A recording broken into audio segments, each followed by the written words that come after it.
오늘은 17세기, 18세기, 19세기에 나타났던 세계 교회사 안에서의 에큐메니칼 운동 부분을 공부해 가도록 하겠습니다.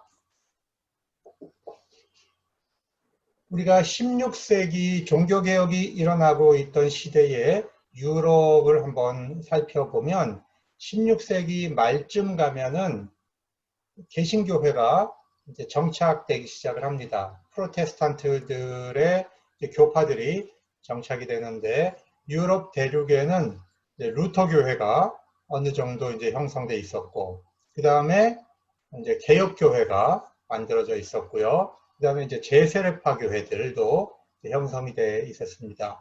그런데 이제 영국 안에서는 이제 성공회가 이제 형성이 돼 있었죠. 그리고 이제 전통적으로 스페인하고 또 이탈리아, 그 다음에 프랑스는 강력한 이제 카톨릭 국가를 여전히 이제 유지하고 있었습니다. 물론 독일도 루터 교회와 카톨릭으로 그렇게 구분이 돼 있었죠. 그런데 이 시대에 프로테스탄트들은 자신들이 복음 진리를 실천하는 순수한 교회의 계승자라고 생각을 했습니다. 그래서 개신교회들은 자기들이 보편교회라고 생각을 했고 자신들이 오이코메네다라고 이렇게 자부를 하고 있었습니다. 로마 카톨릭은 형식적이고 법적인 차원에서 사도적 계승권을 계속 이제 주장을 해왔죠. 그러니까 개신교회들은 우리가 사도적 계승권이 없는 것이 아니고 사도적 계승권은 바로 교리의 순수성을 가지고 있는 것, 복음의 순수성을 가지고 선교하는 것, 이것이 바로 사도적 계승권이다. 이렇게 이제 주장을 했고요. 로마 카톨릭은 불교들이 사도시대로부터 안수를 통해서 계속 이어져 내려오는 것, 그것을 사도적 계승권이라고 그렇게 이제 주장을 했습니다. 그래서 사도적 계승권에 대한 이해가 개신교회와 로마 카톨릭 교회 사이에 달라지게 됐습니다. 그러면 개신교회 안에서 이제 교회 일치 운동이 본격적으로 일어나게 되는 것은 이제 어떤 이유인가 하는 것을 좀 살펴보겠습니다. 로마 카톨릭 교회가 우리가 잘 알다시피 이제 카운터 리포메이션을 하잖아요. 그러니까 반종교 개혁, 예수회와 트렌트 공의회를 이제 통해서 과거의 카톨릭 지역이었던 그러나 지금은 개신교로 넘어간 지역을 다시 카톨릭으로 되돌리려고 하는 그런 운동을 이제 전개합니다. 그것을 우리가 카운터 리포메이션이라고 하는데 이 카운터 리포메이션은 두 가지 의미가 들어있어요. 첫 번째는 카톨릭 교회가 스스로 우리가 종교개혁을 하겠다. 그래서 이 사제들의 수준을 좀 끌어올리는 그런 이제 교육을 시키고 교회 안에 있는 부패들을 스스로 이제 정화시켜 가려고 하는 그런 긍정적 측면이 이제 또 하나 있지만 또 한편으로는 카톨릭 지역이었던 것을 다시 되찾아오기 위해서 군사력을 사용해서 물리적인 힘으로 이제 개신교와 전쟁을 하고 개신교 지역을 뺏는 지리적으로 확장하는 이제 그런 것을 했기 때문에 개신교는 많은 곳에서 카톨릭과 이제 부딪히고 전쟁을 해야 됐습니다. 그러다 보니까 연약한 개신교는 카톨릭을 이길 수가 없으니까 개신교 진영들끼리 연합을 해야 되는 그런 이제 필요성이 일어나게 됩니다.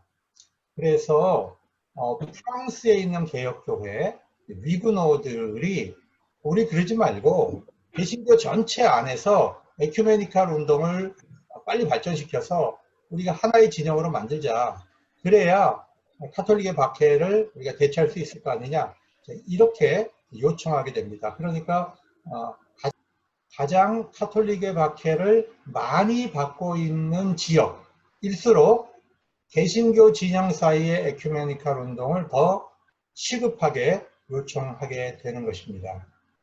그래서 그 프랑스 안의 위그노들이 개신교 전체를 하나로 묶자, 하나로 에큐메니칼 운동을 하자라고 하는 그런 시급한 요청을 이제 합니다. 우리가 지금은 칼뱅주의, 루터교주의 이런 식으로 이제 명칭을 사용하는데, 이런 명칭은 처음부터 이제 스스로 자신들을 그렇게 불렀던 것은 아닙니다. 루터파가 우리가 루터주의자다 이렇게 불렀던 것이 아닙니다. 루터 자신도 자신들의 교회를 루터의 이름으로 부르는 것에 대해서 굉장히 좋지 않게 여겼습니다. 칼뱅도 마찬가지일 거예요. 칼뱅도 자기 이름으로 자기가 전개하고 있는 이 종교개혁이 자기 이름으로 불리는 것은 아주 좋지 않게 여겼습니다. 왜냐하면 개신교 진영 이 프로테스탄트들은 자신들이 보편교회라고 생각을 했지 자신들이 분리주의 교회라고 생각을 하지 않았습니다. 그렇지만 17세기에 가서 로마 카톨릭 진영에서 프로테스탄트들이 보편교회가 아니고 분열됐다, 이단이다, 이걸 강조하기 위해서 루터주의, 칼뱅주의라는 명칭으로 부르기 시작을 했습니다. 그러다 보니까 개신교회가 자연스럽게 또 반박을 하면서 그 용어를 자신들의 그냥 정체성으로 사용하게 된 거죠. 그래서 이제 오늘날 루터주의, 칼뱅주의라는 용어가 그냥 일반화돼 버렸는데, 그것은 아마 17세기부터 그런 용어가 사용된 것으로 보고 있습니다. 이제 본격적으로 계몽주의 시대로 들어가겠습니다. 계몽주의 시대는 17세기, 18세기입니다. 그러니까 종교개혁 현상이 어느 정도 마무리되고 종교개혁자들 사이에 교리, 신조 이런 것들을 굉장히 강력하게 주장하는 개신교 정통주의 시대가 시작이 됩니다. 17세기에. 그러는 과정에서 종교전쟁을 하게 되죠. 유럽에서. 독일 안에서 카톨릭 진영과 개신교 진영이 아주 국제적인 전쟁을 30년간 하게 되면서 독일이 완전히 초토화되어 버립니다. 완전히 초토화돼서 문명도 파괴되고 산업시설도 다 파괴되고 인구도 아주 엄청나게 줄고, 그러니까 독일은 더 이상 민족국가로서 발전하는데 엄청난 장애가 올 정도로 독일이 파괴됐습니다. 그래서 다른 나라들, 예를 들면은 스페인이나 영국이나 프랑스나 이런 나라들은 민족국가로서 빨리 발전을 하고 왕정을 세워가지고 국가를 튼튼하게 만들어 갑니다. 17세기 이후로요. 그러나 독일은 한 300개로 쪼개진 소규모의 영주국가로서 국가를 통일시키지 못하고 그렇게 힘들게 살아가게 됩니다. 그러다가 19세기에 가서 국가 형태를 갖추고 비스마르크가 나와서 독일을 하나로 통일시키는 작업을 하게 되고요. 이탈리아도 19세기에 가서야 국가를 하나로 통일시키는 작업을 합니다. 그래서 독일과 이탈리아가 선진 자본주의 국가를 쫓아가려고 하는 과정에서 1차 세계대전을 일으키게 되는 것입니다. 그래서 우리가 잘 알다시피 1차 세계대전을 일으키는 그 주역들이 나치, 독일, 그 다음에 이태리, 그 다음에 터키, 이런 나라들이 이제 먼저 발전한 그런 민족 국가들하고 전쟁을 하게 되는 것이죠. 자, 우리가 이제 그런 배경이 바로 독일에서 일어난 종교전쟁이었다라는 하는 것을 기억을 하셔야 됩니다. 17세기에 종교전쟁을 했고 30년 전쟁이 끝나고 나서 이 베스트팔렌 조약이라고 하는 것을 맺습니다. 1648년입니다. 그 이후로 유럽에서는 서서 이제 계몽주의 시대로 들어가게 됩니다. 이 계몽주의 시대는 모든 것이 이성이 중심이 되는 시대입니다. 인간이 가지고 있는 이성이 진리를 판단하는 기준이 되는 그런 시대죠. 그렇기 때문에 과거에는 이성과 국가와 철학 이런 것이 교회와 신학 하부 구조에 들어가 있었습니다. 그런데 이제는 그것이 독립을 하는 것이죠. 교회와 신학의 통제로부터 이성과 국가와 철학이 이제 독립을 하고 해방이 되는 그런 시대가 이제 계몽주의 시대인데, 계몽주의 시대가 열리게 된 겁니다. 중세는 2층 구조를 가지고 있었습니다. 신학과 철학을 종합을 했는데, 자, 신학은 철학보다 높은 위치에 있었던 겁니다. 이 철학이라고 하면 우리가 이제 이성이라고 하는 것으로 설명할 수가 있는데, 그래서 이런 구조를 갖고 있었고, 국가도 어떤 면에서 교회보다 하부 구조에 이렇게 위치하고 있었습니다. 그래서 이 철학과 이성이 높은 단계로 올라가려면 반드시 하나님의 은총이 주입이 되면, 이 안에서 이제 변화가 일어나서 위로 올라가는 이런 구조를 갖고 있죠. 그래서 이 하나님의 은총을 주입해 주는 기구가 바로 교회가 되는 것이죠. 성례전 제도를 통해서 구원에 이르는 것, 인간이 구원에 이르기 위해서는 반드시 은총을 전달해 주는 교회 기구가 있어야, 성례전이 있어야 사람이 이제 죄 용서도 받고 하나님의 은혜도 받고 이제 성화도 되고 이런 구조가 있는 거죠. 그래서 중세는 이렇게 이중 구조로 묶여 있었습니다.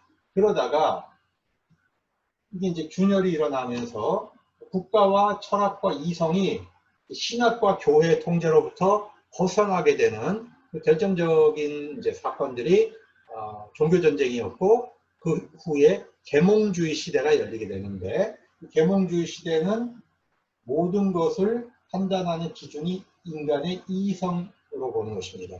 그러니까 이성적으로 봐서 이해가 되면 그게 진리고, 이성적으로 맞지 않으면 교회든 성경이든 어떤 과거의 진리든 받아들이지 않으려고 하는 것, 이것이 바로 계몽주의입니다.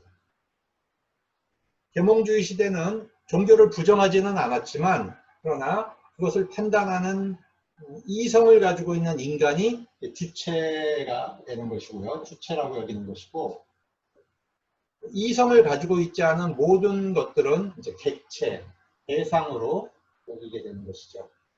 그래서 주체와 객체가 분리되는 그런 시대가 철학적으로 시작이 되는 겁니다. 그러다 보니까 이제 과학에도 혁명이 일어나게 되죠. 지구를 중심으로 우주가 돈다고 생각했던 그런 물리학적 세계가 이제 바뀐 겁니다. 그래서 태양을 중심으로 지구가 돈다라고 하는 그런 사고를 이제 하게 되는 거죠. 그 다음에 베이컨이나 뉴턴과 같은 그런 또 과학자들이 이제 등장을 하게 됐고요. 그 다음에 철학도 이제 혁명이 일어나서 데카르트 합리주의의 이제 출발이죠. 스피노자, 라이프니츠, 그 다음에 이제 칸트 같은 철학자들이 이제 등장을 합니다. 그리고 아까도 얘기했지만 민족국가가 부상을 하게 되는데요. 그것은 더 이상 교회로 하여금 국가의 운명을 맡겨놓을 수가 없게 되는 겁니다. 종교전쟁을 경험을 하면서 민족이 부상하게 되려면 강력한 왕권이 이제 필요해진다고 생각을 하게 되는 겁니다. 그래서 민족국가가 부상을 하고 민족국가들은 상업을 통해서 국가의 부를 이제 성장시켜가는 그런 시대, 중상주의와 절대 왕조의 시대가 나타나게 됐습니다. 17세기, 18세기의 정치 문화적 배경입니다. 그러면 이 시기에 에큐메니컬 사상과 실천은 어떻게 변화가 됐을까요? 16세기에는 종교개혁자들도 그렇고요, 카톨릭 교회도 그렇고 예배를 통해서 일치하겠다라고 하는 생각이 굉장히 강했습니다. 그런데 이제는 예배 일치보다는 교리에 집중하게 되는 그런 시대가 17세기입니다. 종교개혁자들의 입장에서 교회의 본성이 뭐냐? 교회의 본성은 카톨릭처럼 법과 제도가 아니라 신앙 고백이다. 하나님의 말씀인데 하나님의 말씀을 이제 설명해 놓은, 정리해 놓은 자신들의 신앙 고백이 바로 교회의 본성이다라고 생각을 하게 되는 거죠. 그래서 이제는 예배 일치보다는 교리적으로 일치하는 것을 굉장히 중요하게 여기는 그런 시대가 됐고, 또 교파가 다르면, 신조가 다르면 하나 되기가 힘들잖아요. 그러니까 교회 일치에 대한 관심이 상대적으로 약화됩니다. 그렇지만 이제 영국은 조금 독특했는데요. 영국은 어떻게 영국의 종교개혁을 하나로 묶으려고 했냐면 예배의 일치를 통해서 영국 전체를 하나로 묶으려고 했습니다. 그것이 토마스 크레머라고 하는 이제 종교개혁자가 쓴 공동기도서입니다. 지금도 이제 성공회는 공동기도서가 있습니다. 이 공동기도서를 가지고 온 국민이 같은 예배, 같은 신앙 고백을 이제 하도록 그렇게 기도서를 만들어 놓은 것입니다. 그래서 성공회는 여전히 이제 예배를 통해서 성공회 전체를 묶으려고 하는 그런 경향이 강합니다. 그러나 17세기 대륙에서는 예배보다는 신조를 가지고 이제 교회를 묶으려고 했다는 것입니다. 여러분, 우리가 잘 알다시피 이 지성적인 것을 자꾸 추구해 가다 보면 사람들 안에는 건조함이 생기기 때문에 감성적이고 정서적인 신앙적인 요소가 또 한편에서 자라게 됩니다.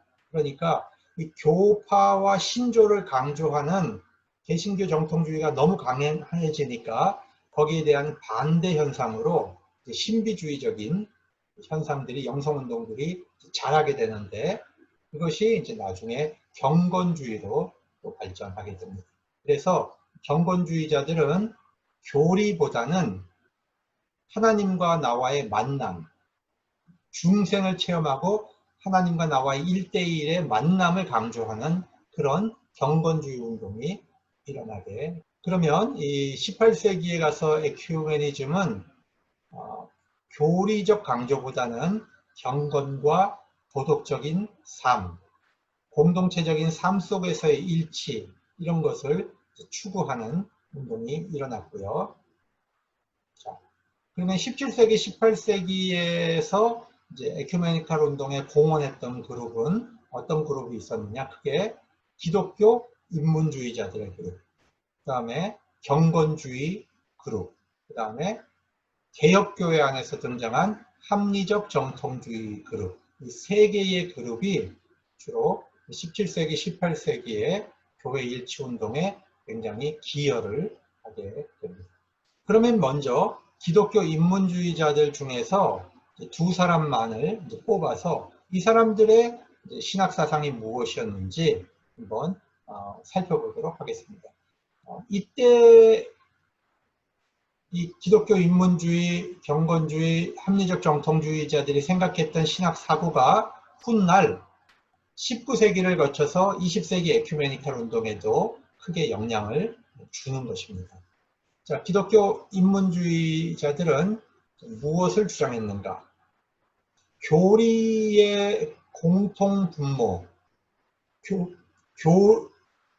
교파, 다양한 교파들이 그 밑바닥으로 가보면 공통적인 신앙이 있다는 거예요. 공통적인 신앙에 대해서는 우리가 서로 동의하고 일치하고 강조하지만 교파들이 가지고 있는 어떤 차이, 구원과는 관계없는 좀 부차적인 차이에 대해서는 우리가 서로 용인하지 않은 것을 주장한 겁니다. 굉장히 인문주의자들이니까 이제 합리적이죠.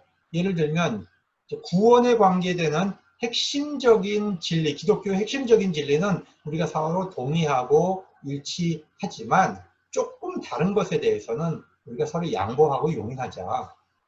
오늘 20세기의 용어로 표현하면 통일성에 대해서는 우리가 서로 다 일치하고 동의하지만 다양성에 대해서는 우리가 차이를 인정하자. 그 이야기가 17세기부터 이미 나오기 시작했다는 것입니다. 자, 먼저 이 칼릭스투스라는 학자를 한번 보겠습니다. 이분은 이제 독일 사람이에요. 그러니까 루터파에서 등장한 거죠. 헬름 슈테트 대학의 교수였는데 이 사람은 이제 4년 동안 다양한 유럽의 국가들의 이제 교회들을 다니면서 경험을 해본 겁니다. 네덜란드에 가면은 개혁파들이 있죠. 네덜란드 개혁파가 있습니다. 프랑스는 카톨릭 국가지만 그 안에 위그노라고 하는 역시 개혁파들이 있죠. 영국을 가면 성공회가 있고요. 또 스코틀랜드에 가면 이제 장로교라고 하는 개혁파가 또 있겠죠. 자, 이렇게 다양한 이제 개혁자들과 만나면서 그들의 사상을 듣고 이제 토론을 하면서 이게 크게 다르지 굉장히 공통분모가 있구나. 다양한 프로테스탄트 사상 안에 공통분모가 있구나 하는 것을 이분이 깨닫게 됩니다. 그래서 1613년에 이제 화해의 신학이라고 하는 것을 제안을 하는데, 바로 제가 아까 말씀드렸던 루터파, 개혁파, 로마 카톨릭 사이에 교리의 공통분모에 대해서는 서로 동의하자. 자, 그런데 이 칼릭스투스의 주장이 루터교 정통주의자들의 관점에서 봤을 때는 받아들일 수 없는 거죠. 어떻게 루터파가 개혁파하고 연합과 일치를 하고 로마 카톨릭과 어떻게 대화를 하냐? 자, 이렇게 해서 루터교 정통주의자들의 비난을 아주 많이 받았습니다. 하지만 이제 칼릭스투스는 교회 일치 사상에 있어서 굉장한 이제 공헌을 했다고 하는 것을 이제 이해해야 됩니다. 교회 일치의 원리는 그럼 뭐냐? 이 칼릭스투스가 주장했던 이 통일성이 뭐냐? 그것을 살펴보면은요. 먼저 성경을 다 가지고 있지 않느냐, 교회들은. 그 다음에 우리가 사도신조를 다 가지고 있지 않느냐. 그 다음에 니케아 공의회, 콘스탄티노플 공의회, 에베소 공의회, 칼세돈 공의회, 이 4개의 공의회에서 결정된 사항은 카톨릭과 개신교가 서로 다 같이 합의할 수 있는 부분이다. 자, 그런 주장을 합니다. 그리고 신조도 중요하지만 우리가 기독교의 어떤 윤리적인 삶, 성화되는 삶, 이것을 또 강조해야 된다. 이렇게 칼릭스투스가 제안을 한 겁니다. 그래서 교회 일치의 어떤 신학적 출발, 발전에 있어서 기독교 인문주의자들의 공헌이 있는 겁니다. 자, 그러면 또 한 사람의 사상가를 보겠습니다. 휴고 그로티우스라고 하는 사람인데요. 이 네덜란드 출생의 국제법 학자입니다. 법학자입니다. 이 사람은. 이 그로티우스의 평화 사상이 바로 이 베스트팔렌 평화조약을 맺게 되는 하나의 이제 기초가 되는데, 그래서 우리가 이제 신학에서는 그로티우스를 잘 모르지만 법학 쪽에서는 국제법의 아버지로 불리는 아주 유명한 인물입니다. 자, 이 그로티우스는 이렇게 보았습니다. 한 교파가 보편교회를 주장할 수 없다. 또 한 교파가 다른 교파를 흡수 통합해서 보편교회를 만드는 것은 아니다. 그러면 어떻게 보편교회가 형성이 되느냐? 모든 교회들 안에 있는 공통성, 통일성을 우리가 찾아야 된다. 그래서 그로티우스는 이제 교회의 중심 신학은 바로 고대교회로부터 계승되어 내려온 사도정통, 구원을 위해서 꼭 필요한 신앙, 이것이 바로 교회의 중심 신학이다. 그래서 카톨릭을 제외한 모든 프로테스탄트 사이에 에큐메니컬 협의회를 만들자. 이것을 이제 제안을 합니다. 그리고 나서요, 또 이제 이런 말도 합니다. 루터파, 개혁파, 성공회, 동방정교회 대표가 모여서 에큐메니컬 협의회를 만들고 그 안에서 교회를 하나로 연합할 수 있는 신앙 고백서를 만들자. 자, 이런 것을 제안하는데, 아마 오늘날 세계교회협의회의 모습이 바로 휴고 그로티우스가 제안했던 그런 모습이죠. 오늘날 세계교회협의회는 프로테스탄트, 성공회, 정교회가 다 들어와 있잖아요. 그러니까 이 휴고 크로티우스의 어떤 주장이 굉장히 시대를 앞서서 내다보았던 그런 주장이라고 볼 수가 있습니다. 그러면 크로티우스가 주장했던 교회의 통일성은 뭐냐? 그건 첫 번째 사도적 전통, 그 다음에 예수 그리스도를 통한 구속, 다양성은 뭐냐? 각 교파의 신앙과 신학, 이런 것으로 이렇게 이제 구분을 했습니다. 그런데 이제 그로티우스도 네덜란드에 살았는데, 네덜란드가 굉장히 강력한 칼빈주의를 택하죠. 그래서 1618년에 도르트 회의를 열고 이제 도르트 신조를 만들죠. 이 도르트 신조라는 건 우리가 오늘날 알고 있는 소위 칼뱅주의 5대 강령, 그런 거를 만들면서 알미니우스주의를 정죄하잖아요. 그러니까 네덜란드 교회 안에 장로교 분열 현상이 일어난 겁니다. 그 다음에 30년, 독일 30년 종교전쟁이 곧바로 또 이제 시작이 되죠. 그러면서 휴고 그로티우스의 비전과 꿈은 사실상 무산됐고요. 또 정죄를 받아가지고 프랑스에 가서 이제 망명 생활을 하게 됩니다. 그래서 이 인문주의자들의 그 제안은 굉장히 신선하고 굉장히 새로운 어떤 제안들이었는데 시대적 상황 속에서 용납되거나 받아들여지지 못했다는 것입니다. 그러면 우리가 두 번째로 경건주의를 살펴보겠습니다. 이 경건주의 운동은요, 아까도 말씀드렸지만 독일 안에서 루터교 정통주의에 대한 반발로 시작이 됩니다. 그러니까 루터교 정통주의는 너무 지성을 추구하고 이 신조, 신앙 고백을 너무 절대화하고 이런 사상들이 이제 강력했습니다. 그러다 보니까 이 머리로만 이해하고 믿는 신앙이 아니라 마음으로 믿는 신앙, 마음으로 하나님과 인격적으로 만나는 신앙, 이런 부분이 굉장히 이제 필요해진 겁니다. 그래서 경건주의가 이제 그것을 주장하게 되죠. 자, 필립 슈페너라는 인물이 중요하고요. 그 다음에 헤르만 프랑케라는 인물이 또 경건주의에서 중요하고요. 그 다음에 진젠도르프라는 이 세 사람의 인물이 중요합니다. 자, 필립 슈페너는 우리가 경건주의의 아버지라고 불리는 사람인데, 이분이 이제 프랑크푸르트에서 이제 목회를 하면서 소규모로, 소그룹으로 경건한 모임을 운영을 했습니다. 예배 이후에 작은 소그룹 모임을 하면서 성경 읽기, 기도 생활, 설교와 경건서적을 읽고 토론하는 그런 모임들을 했죠. 오늘날로 얘기하면 이제 셀 같은 소그룹 모임을 한 겁니다. 그런 모임을 콜레지아 피에타티스라고 했는데, 이 피에타티스라는 말에서 이제 파이어티즘, 경건주의라는 말이 등장을 했습니다. 그런데 독일의 정통주의자들이 이 슈페너의 주장과 사상을 좋아하지 않았습니다. 그래서 이제 박해를 많이 받았고, 훗날 이제 드레스덴이라는 지역에 가서 거기에 궁정 목사를 하면서 경건주의를 확장시켰어요. 그런데 이 사람은 이제 이론가죠. 어떤 면에서 경건의 열망이라고 하는 저수를 해서 이제 그 종교를 어떤 면에서 이제 개혁을 하려고 했던 것입니다. 그리고 할레 대학을 설립했죠. 이 경건의 열망의 내용을 잘 살펴보면은 굉장히 이제 중요한 내용들이 많이 있습니다. 교회 안에서 작은 교회를 유지해 간다. 그러니까 교회를 개혁할 때 분열시키거나 교회를 분립시키는 것이 아니라 교회 안에서 소그룹의 영성 모임들을 통해서 개인적 영성 모임들을 통해서 신앙을 발전하고 교회를 개혁해 간다. 그런 주장을 한 겁니다. 또 두 번째로 중요한 것은 성직자들이 중심이 되어 있는 교회 안에서 이제는 평신도들이 책임 있는 사역을 할 수 있도록 만인 제사장직을 실천했습니다.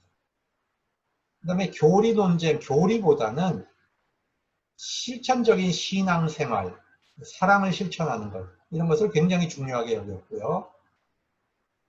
신조 논쟁, 교리 논쟁은 안 할 수는 없죠. 그러나 굉장히 최소화시킨다, 축소시킨다는 거죠. 그래서 교리 논쟁을 하더라도 우리가 겸손과 사랑의 정신으로 할 수 있도록 해야 된다는 거예요. 이건 굉장히 중요하죠. 우리가 신앙 논쟁을 할 때 보면 우리는 상대방하고 논리적으로 싸워서 이기려고 하는 마음이 강합니다. 그래서 거기에 감정이 들어가고 분노가 들어가고 자기를 반대하는 사람에 대한 미움이 들어가죠. 자, 그러면 그것은 건강한 신앙 토론이 될 수가 없죠. 그래서 이 경건주의적 정신에 의하면 우리가 신앙 논쟁을 하더라도 그 안에 상대방에 대한 겸손과 사랑이 반드시 있어야 올바른 신앙 논쟁이 된다는 겁니다. 목회자를 훈련시킬 때도 경건하고 목양을 하는 그런 목회자로 훈련시키죠. 설교도 교리 설교하지 말고 성도들이 하나님을 만나고 변화될 수 있는 그런 설교를 하자. 자, 이런 내용으로 경건의 열망이라는 책을 썼어요. 이 헤르만 프랑케는 할레 지역에 가서 슈페너의 그 사상을 실천했습니다. 이분은 원래 이제 구약을 가리키는 학자였는데 박해를 많이 받았습니다. 루터교 정통주의자들로부터. 그래서 학교에서도 쫓겨나고 목회에서도 쫓겨나고 그러다가 나중에 할레 지역에 가서 거기서 할레 대학을 경건주의의 중심지로 만들죠. 할레 대학입니다. 학교를 세워서 아이들을 이제 길러냈고요. 그 다음에 고아원을 세워서 또 이 사회에 이제 소외된 아이들을 지도자로 길러냈습니다. 그리고 이제 성서공회를 이제 설립해서 성경을 발간했고 또 굉장히 중요한 것은 인도에 선교사를 보낸 거예요. 그 경건주의 선교사들을 보내서 인도에 최초로 개신교 선교를 시도한 겁니다. 이것이 굉장히 중요해요. 왜냐하면 이 덴마크 국왕이 자기 나라의 목사를 인도 식민지에 선교사로 보내려고 하니까 정통주의 목사들은 아무도 가지를 않습니다. 그래서 덴마크 국왕이 경건주의 운동을 하고 있는 프랑케를 찾아와서 당신의 그 제자들 중에 인도에 선교사로 보낼 사람을 좀 선발해달라. 이렇게 해서 덴마크 국가와 할레가 함께 손을 잡고 선교 활동을 하게 되는데 이것이 개신교 최초의 선교 활동이었습니다. 그리고 경건주의는요, 사회 참여를 많이 했습니다. 빈곤대치, 노예제도, 타파, 사회개혁 이런 것들을 가난한 사람을 돌보는 것 이런 것들이 많이. 히켄바이크인데 이 사람이 이제 인도에 가서 선교 활동을 했던 경건주의 선교사입니다. 그 다음에 진젠도르프는 모라비아 형제단을 자기 영지로 받아들여서 전 세계로 복음을 확장시키는 선교 운동을 전개했던 그런 인물이죠. 자, 이것이 바로 이제 경건주의 활동인데요.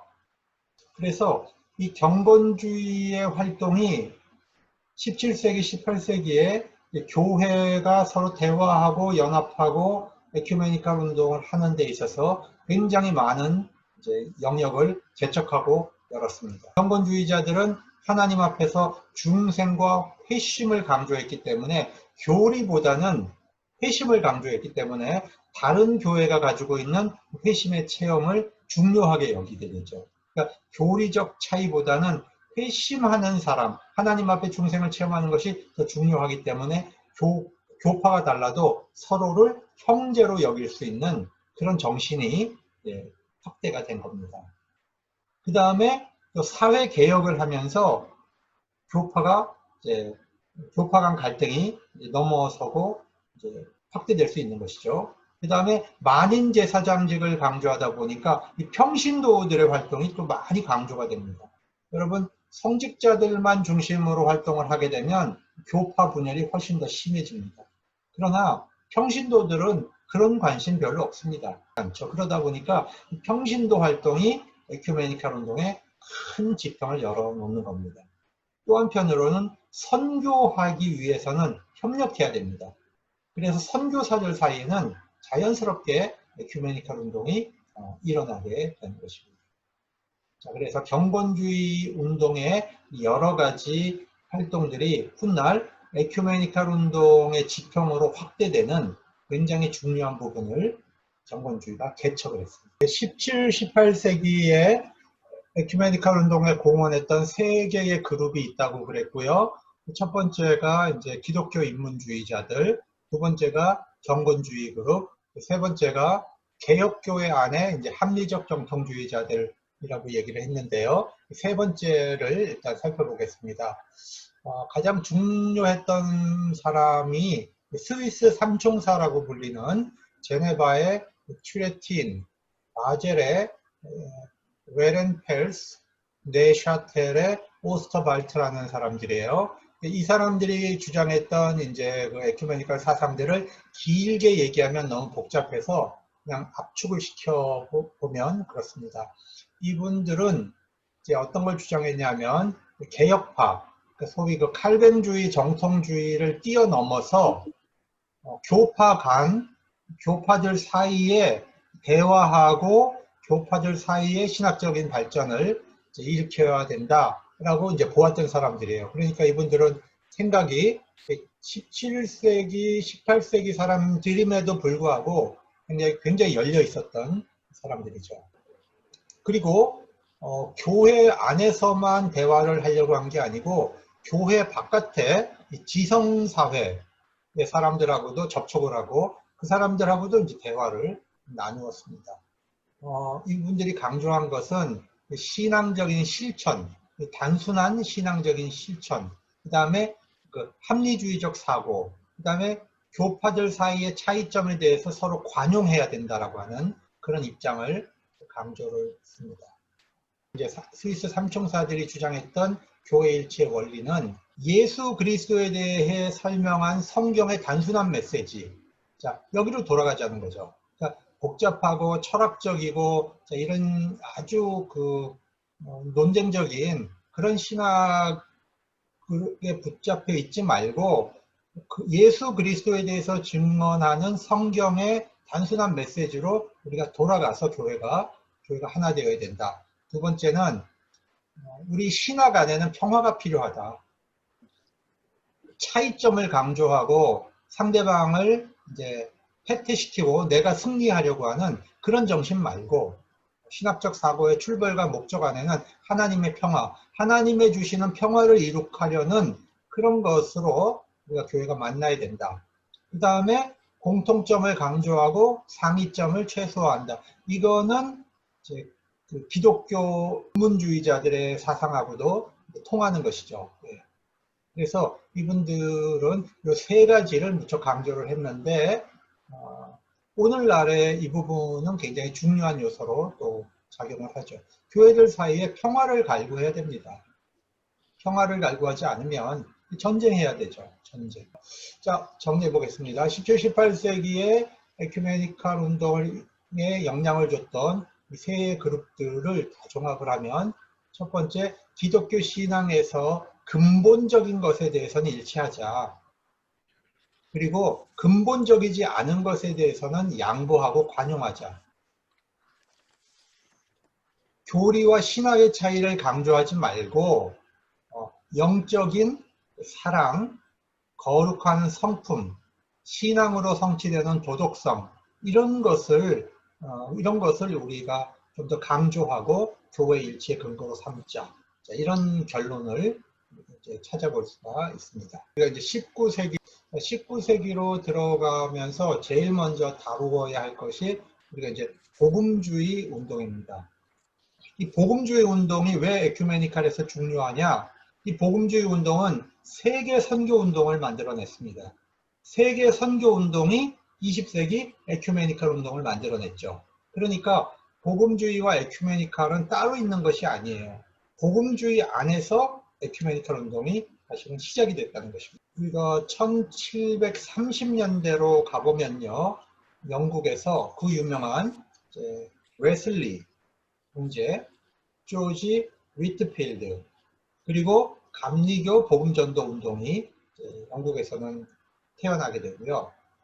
그 다음에 미국에서는 조나단 에드워드를 중심으로 해서 미국 동부에서 제1차 대각성 운동이 일어납니다. 그 다음에 19세기로 들어가서는 찰스 핀이라는 인물이 2차 대각성 운동을 전개하죠. 그 다음에 무디의 3차 대각성 운동은 미국 안에서 형성된 도시들, 이 도시 안에서 이제 북부 운동을 일으키게 되는데, 자, 그것은 이제 무디라는 탁월한 인물이 있었습니다. 그래서 이 복음주의 운동이라고 하는 것에 대해서 우리가 좀 알고 있어야 됩니다. 복음주의를 정의해 보겠습니다. 복음주의라는 말은 evangelicalism이라고 합니다. 영어로 대문자를 씁니다. 이자를. 에반겔리온, 에반겔이라는 것이 복음을 뜻했죠. 이 복음주의라고 하는 것은 1730년 이후, 그러니까 1730년이면 누가 등장한다고요? 웨슬리와 미국에서는 조나단 에드워드가 등장하죠. 이 1730년 이후 영미권, 영어권에서 부흥과 각성을 통해 성장한 지속적인 신념과 태도를 지닌 개신교 대중운동이다. 이렇게 정의를 할 수가 있습니다. 이건 데이비드 베빙턴이라고 하는 영국의 학자가, 교회사 학자가 내린 정의입니다. 이 안에서 우리가 이제 복음주의가 주로 감리교의 그 웨슬리 형제, 조지 휘트필드, 미국의 조나단 에드워드를 중심으로 일어난 운동이구나 하는 것을 일단 알 수가 있고요. 그 안에 들어가서 지속적인 신념과 태도를 갖고 있다는 것은 특정한 신학이 있다는 거죠. 어느 정도의 신학이 있다는 겁니다. 그 다음 개신교 대중운동이라고 하는 것은 이거는 신학만이 있는 게 아니고 실천이 있다는 거죠. 그러니까 신학과 실천이 지금 다 있다는 거죠. 개신교 대중운동이라는 겁니다. 그런데 네 가지를 강조합니다. 복음주의는 첫째, 십자가 중심주의, 예수님의 십자가 대속, 속죄, 이거를 강조합니다. 두 번째, 하나님의 말씀인 성경을 구원과 윤리의 최고의 권위로 강조하고 받아들입니다. 세 번째, 회심주의가 있습니다. 회심, 그러니까 회개와 중생체험을 강조합니다. 네 번째로는 활동을 합니다. 그러니까 복음주의자들은 가만히 누워있지 않아요. 움직인다는 겁니다. 활동하고 실천한다는 것입니다. 그래서 복음주의자들에게는 이 네 가지 특징이 등장한다고 이제 베빙턴이 정의를 했는데, 이 십자가 중심주의와 성경주의는 16세기 종교개혁 전통에서 이어져 내려온 것입니다. 회심주의는 우리가 경건주의 봤잖아요. 경건주의 안에서 하나님과 1대1의 만남, 중생체험, 그것이 중요하다 그랬죠. 그러니까 회심주의는 경건주의에서 내려온 정통을 받아들인 것이죠. 그러면 이 복음주의에 있어서의 굉장히 놀라운 특징은 뭐냐면 활동주의예요.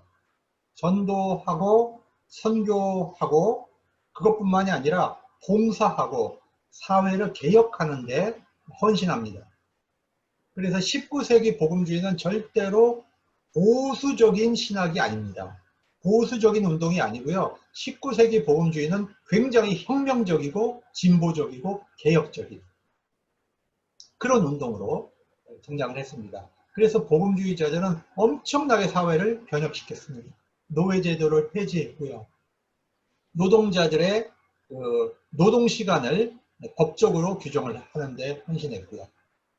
또 어린아이들의 교육을 개혁을 했고요. 여성들의 인권을 신장시켰고요. 감옥을 개혁을 했고요. 엄청난 일들을 했습니다. 그 다음에 전 세계적으로 선교운동을 해서 세계를 이제 복음화하는데 엄청난 공헌을 했습니다.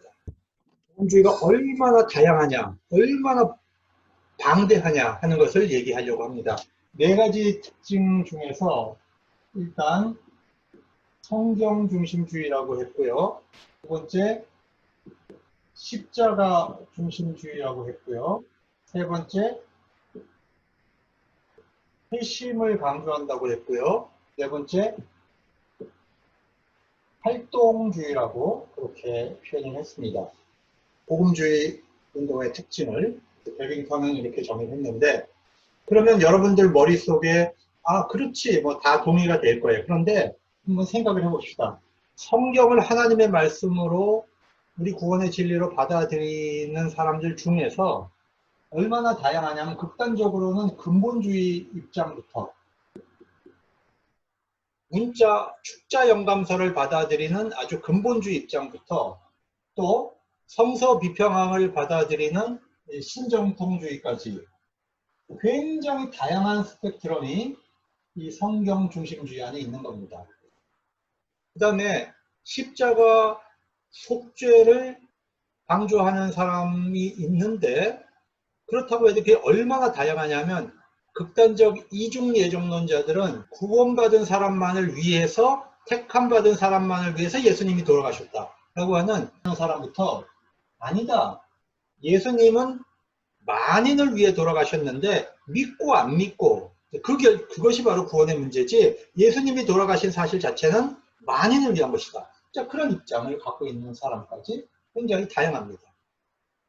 회심도요, 어떤 사람은 몇 월, 몇 시, 몇 초에 내가 구원받았다. 그런 것을 정확히 이제 시간적으로 계산하는 사람이 있는가 하면, 어떤 사람은 태어나면서부터 기독교 가정에서 살다가 자연스럽게 문화적으로 익숙해지다가 자신의 그 중생과 회심을 확인하게 되는 그런 사람까지, 회심의 경험이 그 순간이냐 아니면 오랜 장기간에 걸쳐서 축적되는 것이냐, 여기에 대한 이해도 굉장히 다양합니다. 활동도 마찬가지예요. 복음전도와 선교를 나가는 사람부터 사회를 개혁하고 사회를 진보적으로 발전시키는 일에 헌신하는 사람까지 굉장히 다양하다는 거예요. 정치적인 입장도 그래요. 보수적인 사람도 있고 진보적인 사람도 있고 중도적인 사람도 있고 굉장히 다양한 스펙트럼을 가지고 복음주의가 이제 형성이 된다는 거죠. 그랬을 때 여러분, 우리가 나는 복음주의자고 너는 아니야, 그렇게 함부로 얘기할 수 없다는 거예요. 복음주의는 많은 이제 선교운동을 만들어냈습니다. 자발적인 선교운동. 자발적인 선교운동이라는 것은 교회가 중심이 돼서 제도적으로 만든 게 아니고 교인들이 스스로 헌신하고 스스로 헌금하고 스스로 아이디어를 내서 선교단체를 만들고 선교사를 파송하고 훈련하는 그런 운동들이 막 나타나게 됩니다. 그러다 보니까 이 안에서는 자연히 초교파 운동이 일어나는 거예요. 에큐메니즘을 지향합니다. 예를 들면 독일의 에니케라는 사람은 1800년에 30명의 선교사를 훈련시켜서 배출했는데, 그 선교사들이 누구하고 일했느냐? 독일 사람들이지만 영국 성공의 선교회와 협력을 해서 일을 했고요. 그 다음에 런던 선교회, 네덜란드의 개혁주의 선교회와 다 협력해서 일을 한 거예요. 그러니까 선교운동 안에는 이 교파 개념이 별로 없는 겁니다. 아주 초교파적이 되는 겁니다. 1815년에 바젤 선교회는 루터교 독일 사람들과 스위스 개혁교회를 인들을 152명을 훈련했는데, 이 사람들을 어디 선교사로 파송했느냐? 영국 선교회의 CMS, Church Mission Society, 성공의 선교회입니다. CMS는 성공의 선교회와 협력을 해서 152명의 선교사들을 파송을 한 거예요. 그러니까 이 안에는 어떤 일들이 벌어졌습니까? 독일의 루터교회, 스위스 개혁교회, 영국의 성공회가 함께 협력해서 미션을 했다는 겁니다. 18세기 말 19세기 초에는 다양한 이제 교파 선교회도 생깁니다. 그러니까 자발 선교회는 교파 선교회가 아니죠. 초교파적이죠. 그런데 교파 선교회는 또 독자적으로 교회 선교회, 유대인 선교회, 장로교 선교회, 웨슬리 감리교 선교회, 이런 다양한 교파 단위의 선교회도 생겨나고 있습니다. 초교파 선교회는 우리가 잘 알고 있는 런던 선교회, 리빙스턴 파송했고 우리나라의 토마스 선교사 파송했던 런던 선교회, 그 다음에 기독교 문서운동을 위해서 만든 서회, 기독교 서회, 그 다음에 성서를 찍기 위해서 만들어낸 성소공회, 이런 것들은 전부 초교파죠. 에큐메니컬 단체가 되는 거예요. 그러면 이 복음주의자들이 이제 어떻게 교회 일치를 촉구하게 되는지 역사를 한번 보겠습니다. 윌리엄 캐리가 인도에 갔을 때 처음부터 선교하기가 굉장히 어려웠죠. 그래서 덴마크 할레 선교회가 파송한 경건주의 선교사들을 만납니다. 이들은 이미 90년간의 선교 경험을 이미 가지고 있었습니다. 이런 것들을 윌리엄 캐리가 전수받아요. 그래서 성경을 번역한다든지 자기 지방 언어로 성경을 번역하죠. 또 교육 사업을 한다든지 다양한 미션 어떤 그 프로그램들을 이미 독일 선교사들이 했던 것으로부터 배우는 것입니다. 자, 처음에 윌리엄 캐리는 교파별 선교를 옹호했습니다. 자기가 침례교 선교사니까 침례 베프티스트 미셔너리 소사이어티를 조직을 하잖아요. BMS, 베프티스트 미셔너리 소사이어티를 조직을 하는데 교파별 선교를 옹호하다가 나중에 가서 미션 현장에서는 초교파적인 활동이 굉장히 중요하구나 하는 것을 깨달아요. 그래서 1805년에 이런 말을 합니다. 5년 후인 1810년에 모든 교파의 기독교인들이 케이프타운, 남아프리카 공화국의 케이프타운에 모여서 세계 선교 대회를 합시다라고 윌리엄 캐리가 제안을 합니다. 근데 여러분 이거 굉장히 놀라운 일이에요. 그 당시는 교통편이나 교회의 교회가 가지고 있는 여러 가지 이런 장벽들 때문에 모이기가 어려웠습니다. 교통도 어려웠지만 교회들 사이에 장벽이 높았어요. 그런데 정확하게 100년이 지난 1910년에 에든버러에서 1000명 이상의 선교사들과 선교 활동가들이 모여서 그 유명한 세계 선교사 대회를 개최하지 않습니까? 그러니까 윌리엄 캐리의 비전이 정확하게 100년이 지난 후에 실현이 됐다고 하는 거죠. 그런 차원에서 참 윌리엄 캐리는 참 대단한 비전가였죠. 그리고 윌리엄 캐리의 그런 제안 이후로 선교단체들끼리 만나고 대화하고 함께 기도하고 함께 영적인 교제를 하는 일들이 빈번하게 일어납니다. 또 대형 성서공회가 굉장히 중요한 일을 했는데 성경을 보급하는데 이거는 카톨릭하고는 직접적 관계는 없었지만 굉장히 초교파적으로 합니다. 보세요. 루터교회, 개혁교회, 러시아 정교회, 그리스 정교회, 반성파인 kop틱교회, 아르메니아 교회, 시리아 교회, 자코바이트 교회에 대형 성서공회가 엄청난 성경을 보급합니다. 그러니까 이런 것들은 전부 초교파적이고 에큐메니칼적 활동을 할 수밖에 없는 것이죠. 성경 보급은요. 그 다음에 오베르댕이라는 이제 활동가를 보겠는데요. 루터교 목사입니다. 루터교 목사인데 어디에 가서 활동을 하냐면 프랑스 지역에 들어가서 목회를 했어요. 그러니까 그 프랑스 지역의 카톨릭에게 둘러싸여 있는데 얼마나 미움을 받았겠습니까? 그런데 너무나 헌신적으로 교육과 문명이 없는 야만적 상태의 지역에 들어가서 헌신적인 사랑을 실천하고 교육을 하니까 그 지역에 있었던 여러 교회들, 이제 로마 카톨릭 교회 교인들, 프랑스의 개혁파인 위그노, 루터파 이런 사람들이 이 오베르댕의 삶을 보고 헌신을 보고 전부 그 목회를 인정하게 된 거죠. 그러니까 한 목회자가 에큐메니컬 운동을 한다는 것은 단순히 이론적으로 하는 것이 아닙니다. 목회적 삶을 통해서 그리스도의 사랑을 실천하게 될 때 거기에 진정한 에큐메니컬 운동이 일어난다는 것이죠. 그 다음에 요한 비헤른이라는 인물을 보겠습니다. 이분은 이제 루터교 목사인데 함부르크 지역에서 청소년들, 범죄자들을 교화시키는 활동을 했고요. 전염병을 퇴치시키고 공중위생을 개선하고 교도소를 개혁하는 활동을 했어요. 그래서 요한 비헤른의 사상에 힘입어서 독일은 히르헨탁이라고 하는 제도가 생깁니다. 그러니까 이거는 그 1년에 한 번씩 교회의 날이 있는데 이 교회의 날에는 루터파, 개혁파, 연합교회 모두 함께 국가적인 어떤 축제가 일어납니다. 그래서 히르헨탁이 열릴 때 우리 한국교회 지도자들도 방문을 하고요. 거기 가서 많이 배우는데 이것은 초교파적인 교회의 날을 지키는 것입니다. 초교파적으로. 참 이런 거 보면 부럽죠, 우리가. 그리고 요한 피에르는 내지 선교회를 만들어서요, 복음 선교, 구제 사업, 사회 봉사 활동을 했는데 이것이 이제 에큐메니칼 선교로 발전하게 됩니다.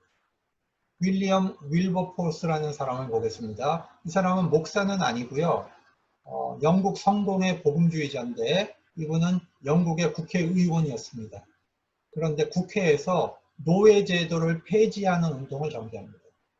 그 다음에 엘리자베스 프라이라고 하는 그는 퀘이커 교도였습니다. 퀘이커.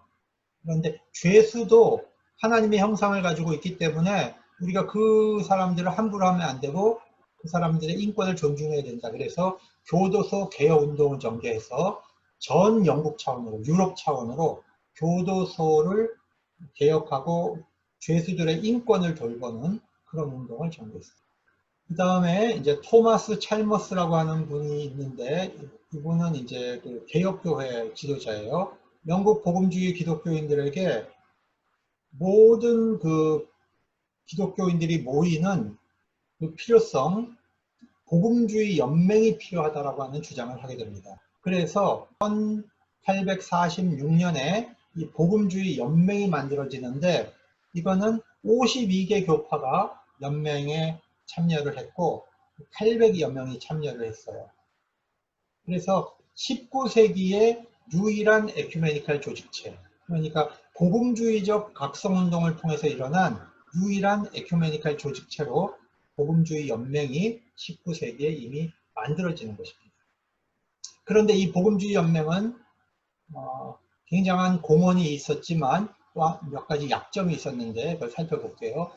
복음주의 연맹의 공헌은 연합 기도 주간을 만들었어요. 그래서 모든 교회가 1월 첫 번째 주를 공동으로 기도하는 그런 운동을 전개해서 에큐메니칼 운동을 확대시켰습니다.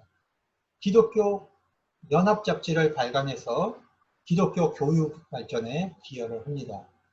그 다음에 선교사들, 선교 운동을 하는 사람들끼리 모이다 보니까 자립교회, 토착교회, 선교사들 사이에 지켜야 될 예의, 예양 이런 것들에 대해서 논의를 하면서 선교운동의 에큐메니즘을 발전시켜 나가게 됐습니다. 그 다음에 또 종교의 자유를 옹호했어요. 특별히 카톨릭 국가와 터키에서 네스토리우스파 교회가 박해를 받았는데 이 사람들을 보호하는 종교자유 운동을 옹호했습니다. 복음주의 연맹의 한계점은 이게 교파들 사이의 신교 연합체가 아니라 개인 자격으로 모인 거죠. 개인 자격. 그러다 보니까 영향력이 아무래도 축소될 수밖에 없었고요. 이 사람들은 국가교회를 좋아하지 않았습니다. 국가교회. 루터파가 이 복음주의 연맹에 들어올 수가 없었어요. 그러니까 상대적으로 큰 힘을 독일과 스칸디나비아의 루터교회 지지를 받지는 못했던 것입니다. 그래서 훗날 20세기에 들어와서 교회협의회가 생기죠. 이거는 개인들의 협의체가 아니라 교회들이 모인 협의체가 이제 세계교회의 WCC가 되는 거고요. 이 복음주의 연맹은 100년 전에, 정확하게 100년 전에 생겼는데 이거는 개인들, 복음주의자 개인들이 모인 에큐메니칼 조직이었습니다. 19세기에 이제 자발적인 일치운동을 좀 살펴보겠습니다. 여러분, 운동에는 자발주의적인 운동이 있지만 또 진리에서 일치하자라고 하는 또 운동도 있습니다. 진리에서 일치하자라고 하는 것을 주장하는 분들은 주로 교파 신학자들입니다. 교파 신학자. 그러니까 우리가 교리가 다르고 신앙 고백이 다르면 우리가 만나지 못한다. 그러나 신앙 고백이 같은 사람들끼리 만나자. 이렇게 주장하는 분들이 있습니다. 우리 한국에서도 주로 합동축을 배경으로 하고 있는 분들은 웨스트민스터 신조에 동의하는 사람들끼리 만나자. 그런 주장을 많이 합니다. 그러면 장로교끼리만 만나자는 거예요. 장로교끼리. 이런 것들이 진리에서의 일치를 주장하는 특징입니다. 또 성직자들 중심으로 모임을 갖게 되고요. 분리주의 영향을 갖습니다. 루터파에도 이런 현상이 있었는데 독일의 어떤 지역의 영주가 루터파와 칼뱅파를 서로 연합해서 이제 그 지역 국가의 하나의 그 이제 통일성을 만들려고 이제 시도를 했는데, 거기에 반대하는 루터파 교회들이 미국으로 이민을 가면서 미국 루터 교회가 생기게 됩니다. 그러니까 미국 루터 교회는 굉장히 정통주의적이고 보수적인 루터파가 이제 만들어지는 거죠. 한국의 루터 교회는 이 미국 루터파의 영향을 받았기 때문에 굉장히 보수적인 루터파가 한국에 들어온 겁니다. 네덜란드에서도 그래요. 네덜란드에서도 이 보수적인 교파, 아브라함 카이퍼가 주도하는 이 보수적인 진리에서의 일치를 주장하는 분들이 네덜란드 개혁교에서 탈퇴해서 별도의 교단을 만들었습니다. 성공회 안에서도 친카톨릭파 이런 성공회 모임들은 사도적 계승권, 주교제도 이런 걸 굉장히 강조하면서 자기들끼리의 정체성을 또 형성하고 있습니다. 이런 것들은 진리에서의 일치 아이디어라고 볼 수 있습니다. 그러나 우리가 이제 자발주의적 일치 운동은 주로 평신도들이 주도합니다. 교리가 달라도 우리가 그리스도의 사랑으로 연합하고 일치할 수 있다. 그런 사상으로 만들어지는 거죠. 대표적인 게 YMCA, YWCA입니다. 1844년, 1845년에 만들어집니다. 그래서 이 YMCA, YWCA가 얼마나 큰 역할을 했느냐, 에큐메니컬 운동에 말할 수 없이 큰 역할을 했는데 1948년 WCC가 창립될 당시에 참가자들의 5분의 4가 YMCA, YWCA 학생 기독교 운동을 했던 경험이 있는 사람들로 구성이 된 겁니다. 그러니까 에큐메니컬 운동을 끌고 왔던 사람들이 누구냐? YMCA, YWCA, 그 다음에 학생 기독교 운동을 통해서 선교 운동을 했던 사람들. 이 사람들이 현대 에큐메니컬 운동의 주역이었던 것입니다. 자, 그러면 YMCA는 영국에서 생겼습니다. 처음에 이 조지 윌리엄스라는 청년 사업가가 성공회, 감리교, 침례교, 회중교회 평신도들을 연합을 해서 만든 조직입니다. 여러분, 우리 뒤낭이라는 사람을 압니다. 적십자를 만든 분이죠. 이 뒤낭이 YMCA의 목적에 대해서 이렇게 말했습니다. 국적, 언어, 교파, 교회 문제, 지위, 직업을 초월하는 에큐메니컬 정신을 전 세계에 확산시키는 것인데, 한마디로 말하면 가능한 거룩한 공교회와 성도의 교제를 믿사오며 하는 사도신경의 항목을 실현시키는 것이다. 그러니까 YMCA를 만든 목적은 평신도들이 중심이 돼서 청년들이 국적, 언어, 교파, 교회, 이제 지위, 직업을 초월하는 에큐메니컬 정신을 실현하는 것인데, 그것이 바로 사도신조에 나와 있는 교회론, 이거를 실현하는 것이다. 그렇게 주장을 했습니다. 그리고 YMCA가 이제 헌스 파리의 선장을 만드는데, 그 내용을 보면 이렇게 돼 있어요. YMCA는 성경대로 예수 그리스도를 자신들의 하나님과 구주로 믿고 신앙과 삶에서 예수 그리스도의 제자가 되기를 갈망하며 예수 그리스도의 나라를 젊은이들 사이에 널리 확장시키기 위해서 자신들의 노력을 모으는 젊은이들을 하나로 묶으려고 했습니다. 여기서 YMCA의 기초가 뭐냐? 성경 기독론입니다. 성경 기독론. 그래서 이 조항은 그대로 WCC 헌장으로 들어가게 됩니다. 그래서 이 존 모트라고 하는 이제 미국의 선교운동 지도자가 미국과 캐나다의 YMCA, YWCA를 하나로 묶고, 또 영국, 독일, 스칸디나비아, 비선교 국가의 기독학생 운동들을 다 묶어서 WSCF, 세계 기독학생 연맹이라는 조직을 만들어냅니다. 그래서 이제 이 기독학생 운동의 조직이 생겼고, 또 선교운동 조직이 생겼고, 이런 사람들을 통해서 에큐메니컬 지도자들이 확대된 거예요. 여러분, 학교 안에 기독교 동아리는 초교파죠. 너무나 자연스럽게 에큐메니컬 할 수밖에 없습니다. 그러다 보니까 학교 안에서 일어나는 기독학생 운동은 초교파적이 되고 에큐메니컬 운동이 되는 것입니다. 19세기 선교운동의 심장과 같은 역할을 했던 SVM이라는 것이 있습니다. Student Volunteer Movement, 그러니까 학생 자원운동이죠. 학생 자원운동. 이거는 뭐냐면요. 대학을 다닐 때에 자기가 하나님의 뜻이라면 자기가 대학을 졸업하고 일평생을 선교사로 헌신하겠습니다 라고 하는 그 자원서가 있는데 거기에 자기가 서명을 하는 겁니다. 그러니까 대학 다닐 때 선교사가 되겠다고 자원하는 그런 운동, 이게 SVM입니다. 그런데 이 자원자들 중에서 수만 명 중에서 절반이 전 세계 선교사로 나갔습니다.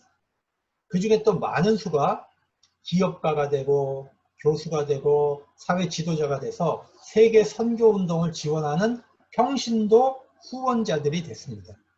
그래서 이 SVM은 교회사 속에서 세계 선교운동의 심장 역할을 했던 그런 조직입니다. 이것이 언제 만들어졌느냐? 1886년에 미국의 헬몬산에서 무디가 주최한 기독청년 수련회가 있었는데 거기에 참석했던 학생, 대학생들이 성령의 감동을 체험하고 이제 선교사가 되겠다는 운동을 자원을 해요. 거기서 SVM이 결성이 되고 매 4년마다 이제 세계 대회를 열었고 이것을 통해서 목사, 교사, 간호사, 의사 이런 엄청난 사람들이 전 세계의 선교사로 파송되어 나가게 되는 것입니다. 바로 이런 세계 선교 운동의 경험이 현대 에큐메니칼 운동을 발전시키는 하나의 근간이 된 것입니다. 자, 중국 내지 선교회, 남아프리카 선교회, 북아프리카 선교회, 기독교 선교연맹 등등 수많은 자발 선교단체들이 만들어졌습니다. 이것이 19세기까지 일어난 에큐메니칼 운동사의 중요한 부분입니다.